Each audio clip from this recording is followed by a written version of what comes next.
25 ஜனவரியிலேருந்து தான் அவர் ட்ரம்ப் இருக்கிறார். ஆல்மோஸ்ட் 8 மாதம் தான் இருக்கார். இந்த 8 மாதம் முடிய கூட இல்லை.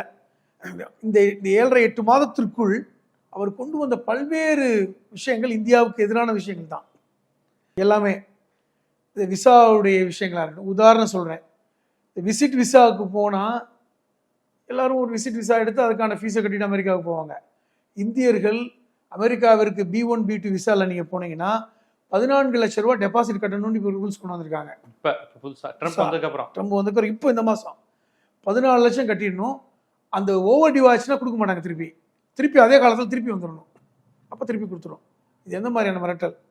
எதை குறைக்கிறாங்க? அதே மாதிரி பார்த்தீங்கன்னா நீங்கள் வேலை வாய்ப்புக்கு என்று உள்ளே போனீங்கன்னா பல கோடி ரூபாய் நீங்கள்கிட்ட வந்து அந்த கம்பெனி நிறுவனம் வந்து அரசு கட்டணும். 20 கோடி ரூபா. அது கட்டினா தான் இனி வந்து அந்த நாட்டில் வேலை பார்க்க முடியும் நிரந்தரமாக. இப்படி பல்வேறு விஷயங்கள்.